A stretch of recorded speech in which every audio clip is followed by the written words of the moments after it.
पुण्यातील वैष्णवी हागवणे आत्महत्या प्रकरणी पती शशांक, नणंद करिश्मा आणि सासूची पोलीस कोठडी आज संपणार. बचाव पक्षाचे वकील कोर्टात काय युक्तिवाद करतात याकडे लक्ष. वैष्णवी हागवणे आत्महत्या प्रकरणी वैष्णवीचा सासरा आणि दिराला 3 दिवसांची पोलीस कोठडी. 31 मे पर्यंत त्यांचा मुक्काम पोलीस कोठडीत. वैष्णवीचा छळ करण्यात नणंद करिश्मा हागवण्याचा मोठा वाटा. वैष्णवीच्या वडिलांची आर्थिक परिस्थिती पाहूनच करिश्मानं तिचा भाऊ शशांकला वैष्णवीसोबत लग्नासाठी प्रवृत्त केल्याची बाब समोर. आमच्या मुलीवर पूर्ण विश्वास. हगवणे कुटुंबाकडून वैष्णवीच्या हुंडाबळी प्रकरणाला वेगळं वळण देण्याचा प्रयत्न. वैष्णवीचे काका मोहन कसपटे यांचा हगवणे कुटुंबियांवर आरोप.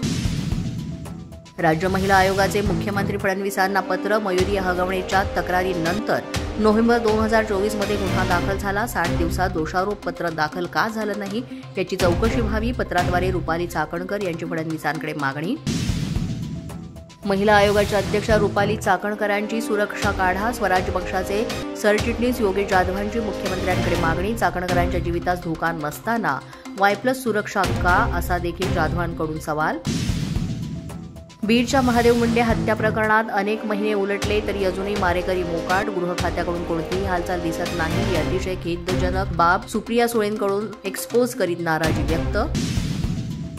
मीरा भाईंदरमध्ये भाजप शिवसेनेतला वाद टोकाला. भाजपच्या जिल्हाध्यक्षांची थेट मुख्यमंत्र्यांकडे. परिवहन मंत्री प्रताप सरनाईक यांच्या विरोधात तक्रार. तर यावर सरनाईकांकडून जिल्हाध्यक्षांनी केलेल्या आरोपांची चौकशी करण्याची मागणी.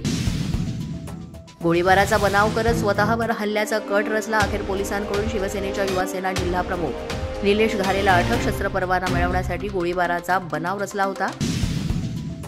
राज्याचे महसूल मंत्री चंद्रशेखर बावनकुळे सोलापूर दौऱ्यावर. दुपारी 4 वाजेपर्यंत विविध बैठका, कार्यक्रमांना हजेरी.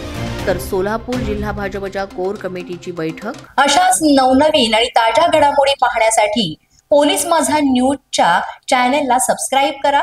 आमचं फेसबुक, ट्विटर आणि इंस्टाग्राम पेज आहे ते सुद्धा फॉलो करा. तसंच अधिक माहितीसाठी पोलीस माझा न्यूजची वेबसाईट आहे www.polismazha.com या वेबसाईटला अवश्य भेट द्या.